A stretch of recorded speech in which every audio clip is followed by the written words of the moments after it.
This is what Bitcoin does. It trades like a wild animal, and it rewards you if you're willing to hold it at very bad periods of time when the sentiment is awful. I mean, I don't disagree that most crypto is bullshit, worthless, and needs to go to zero. Shinobi coin, Dogecoin, all that crap. It's junk. All the NFTs and JPEGs, etc. They're all worthless. But Bitcoin is different. Bitcoin's digital scarcity, the first example of it, and it's been proven and accepted in 17 years of history, shows increasing adoption. And so if you say it's going to 10,000, I say, show me the evidence that the adoption is slowing down or decreasing. And you say, well, it's gone from 126 down to 60. Well, yeah, and it's done this 7 times before. I think the monetary metals are telling you that they smell inflation coming. I don't think they'd be behaving the way they are if we were headed into, we may be headed into a brief deflationary collapse, but they can smell the policy response. Lepard begins with Bitcoin's brutal price swings and collapsing sentiment. He recalls the post-2017 crash, the despair of 2019, and the aftermath of the FTX collapse. Each time, sentiment felt terminal. Each time, Bitcoin survived and advanced. He acknowledges uncertainty about precise bottoms, whether the spike into the 60s marked the low or whether prices might briefly probe the 50s. But he dismisses the idea of a collapse to 40, 30, or 20,000 as inconsistent with adoption trends and historical behavior. Before we go on, please take a moment to like this video, subscribe to the channel, and turn on post notifications for more content like this. Every action helps with the YouTube algorithm and greatly supports the channel's growth. Thanks for your support and enjoy the video. This is what Bitcoin does. It trades like a wild animal, and it rewards you if you're willing to hold it at very bad periods of time when the sentiment is awful. I remember the sentiment after 2017. I remember the sentiment 2019. I remember the sentiment after FTX. It's very common for it to do this, and so here we are. I don't know if this is the bottom. I think that spike to 60 might have been the bottom, but I could see a bottom in the 50s maybe on a correlation of one event. But there are people saying it's going to 40, 30, 20. There's just no way. That's not happening. And how long it stays here and when it starts to recover, I don't know. But I think it's going to recover within the next 6 months to a year. And one of the things I do know about it is if you're not in it in the best days, you miss it. So you can't. There's some good macro analysts who've tried to trade it, and said, oh, I'm getting out, it's at 90. Okay, fine. But, we could be back at 90 in a matter of days, the way it trades. So, if you weren't in it the best 20 days from 2018 to 2025, you missed 600% gains. One of the mistakes Mike is making is he's conflating crypto with Bitcoin. Look, I don't disagree that, and you've made this point, Dave. I don't disagree that most crypto is bullshit, worthless, and needs to go to zero. Shinobi coin, Dogecoin, all that crap. It's junk. All the NFTs and JPEGs, etc. They're all worthless. But Bitcoin is different. Bitcoin's digital scarcity, the first example of it, and it's been proven and accepted in 17 years of history, shows increasing adoption. And so if you say it's going to 10,000, I say, show me the evidence that the adoption is slowing down or decreasing. And you say, well, it's gone from 126 down to 60. Well, yeah, and it's done this 7 times before. We all mathematically know the system does not function as we understand it without inflation. The alternative to inflation is the Great Depression 2.0, because we're so indebted and, there's just no way out without inflating things. So, that's why I think the policy response is going to be way over the top. All I would say, Mike, is I think that, basically silver and gold will be much higher a year from now. And the odds that your case unfolds, I think, are very, very low. And the reason for that is just that, we've kind of got a situation where monetary chaos is taking place. This is a sovereign debt crisis. We haven't had one of these since the 20s, 15, really World War I kicked off the last one. And it's kind of worse than that. It's a sovereign debt crisis combined with, debt loads that are equivalent to what we had in World War II, where debt to GDP is 125%. So the combination of those two things tells me that, the politicians will when faced with the choice of, do we print enough money to keep the system working, or do we let it all naturally collapse, like Mellon said, and liquidate everything? We know what they're going to choose. And so, that's good news for sound money assets. It's bad news for everybody else, and people who suffer from inflation. I just don't see deflation in the world that we now have. I don't see it. I don't see the natural process of deflation being allowed to run its course. Sees gold differently from Bitcoin. He describes gold as approaching an equilibrium level relative to the global fiat base. When it first crossed $4,000, he projected equilibrium near $5,000, oscillating around that level depending on monetary expansion. If developed economies expand money supplies at roughly 10% annually, gold's equilibrium simply adjusts upward by a similar magnitude. It is less explosive than Bitcoin, but it is a steady barometer of currency debasement. I think the monetary metals are telling you that they smell inflation coming. I don't think they'd be behaving the way they are if we were headed into. We may be headed into a brief deflationary collapse, but they can smell the policy response. That's my guess. And so, it might work for a little while, Mike, but I feel like you're picking up nickels in front of a steamroller. Can I talk about metals for a second? Because I think that, look, I made the call on this show when gold was, first went over 4,000. I said it will get to an equilibrium price of around 5,000, go above it, go below it, and kind of stay there, and then move as depending on what we do vis-a-vis expansion of the monetary money supply. That I said that months ago. I still think that's true. Gold is right now bouncing right around 5,000. We had a little run up.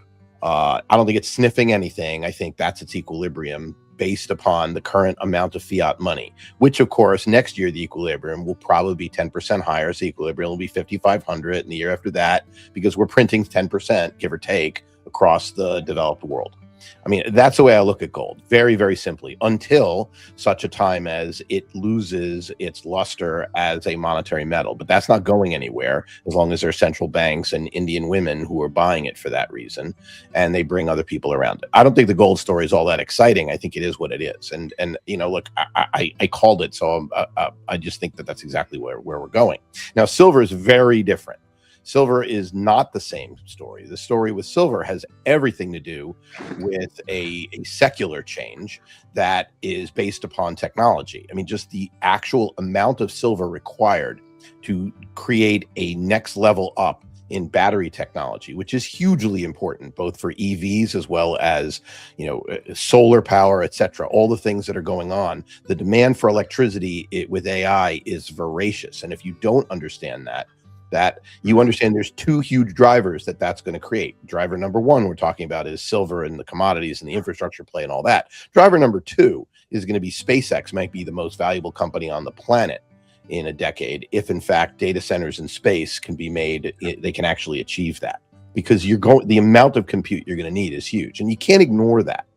That's it's a crazy amount, and I keep hearing people making the same stupid comparison to the internet bubble, where they looked at Global Crossing and all the various fiber plays.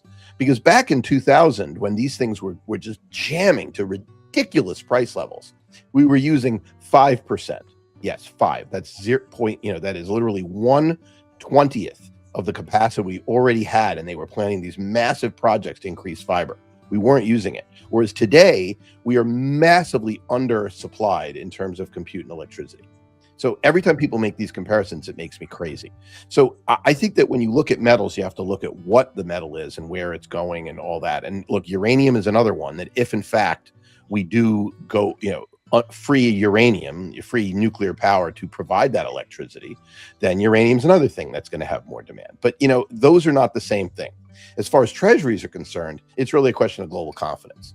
I was cheered by Marco Rubio's speech, and the Europeans seemed to sort of like it. But the truth is we are, however you want to look at it, and there's a variety of opinions. I'm curious about what you think of this one.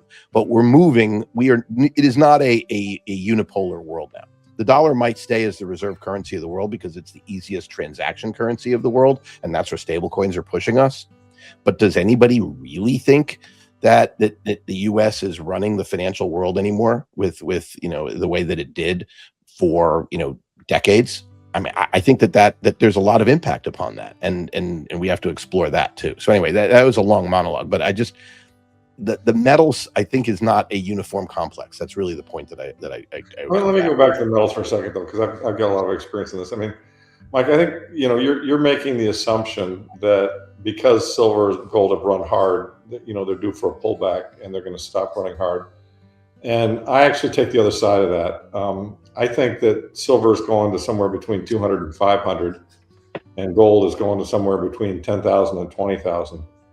And the reason I take the other side of it is I don't think this is a normal cycle. I think that we're actually seeing fiat currency in the beginning process of failing. And in with both of those metals, they've been suppressed for so many years as a result of all the paper contracts outstanding, and those are now coming unwound. And in particular, what you're seeing on silver, and it's fascinating to me, is that there's an enormous supply deficit, and there has been for 3 or 4 years.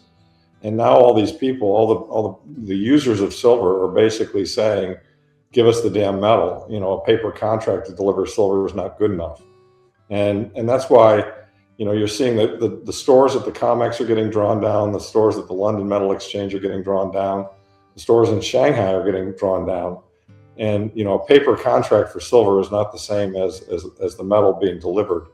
And my suspicion is that the price at which the metal being delivered clears is going to be north of 150 to 200. And so I would not be shorting silver right here. You're right, it's had a parabolic run, but just as probably there were guys shorting gold back in 1978 or 79 when it was at 350 or 400, up from 100. Well, it was about to go to 800. And so I think silver is a very, very dangerous short, given the way it's been behaving. And you're welcome to do it, but I wouldn't do it. And I don't know where the top is, but I know that until these supply issues are resolved, my bias is it's going up. I wasn't really surprised to see it. I mean, I guess I was a little surprised, but the economy from other measures seems to be soft. I mean, as Mike indicated, there's softness in a lot of different prices. I think they're going to show up in the softness in stock prices eventually here too. But I just don't put that much weight on government statistics anymore.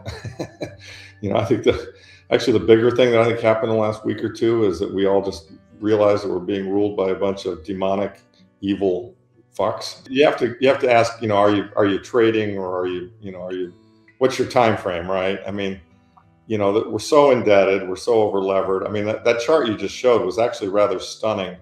I saw a similar chart though that goes with that shows the margin debt that's driving all of that stock growth. And so, we're just becoming ever more leveraged, and the whole society is we've become a society of gamblers, and the stock market's just a representation of that.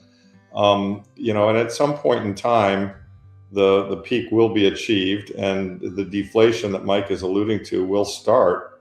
And yeah, of course, for a brief period of time, bonds could look great, and everything with risk associated with it could go down. I'm not really sure gold goes down, because I'm not sure really. I think gold is almost kind of a risk-off sort of trade, even though it's up a lot. It represents, sound money. So, but anyway, there's no doubt that the big question in my mind is, how are they going to get to the big print, and are they just going to kind of creep their way there in gradual print, like Linda's called it? I mean, they're doing 40 billion a month right now. They could easily increase that. We've got a lot of moving pieces. We've got Warsh saying that he's going to team with Treasury Secretary. I mean, I think these guys are kind of dreaming that the notion of reducing the size of the Fed balance sheet. That's not what they're doing now. My sense is they're going to come up with something new. They have to rebrand it. They've already got reserve management as one rebranding of QE, and they'll probably create some other facility that's going to effectively be a big print, but it won't be called that. And so I'm sure they're working that through right now, and we've got until mid-May when Powell times out before the announcement of what that is. But that's what gold is sniffing, and I think if and when that occurs, and it's likely to occur probably pretty quickly. I mean, the midterms are this fall, and it looks like they're cooked no matter how you read it. But yeah, that doesn't mean they're not going to try. And so they've got to inject a bunch of money into the economy this summer to try and make things look good. And so I think we're all just kind of waiting to see what's that program, how they're going to do it. Lawrence Lepard's thesis is clear and internally consistent. The world is over-indebted. Deflation would be catastrophic. Policymakers will choose inflation. Fiat currencies will gradually lose purchasing power. Scarce monetary assets, Bitcoin, gold, and silver, will reprice accordingly.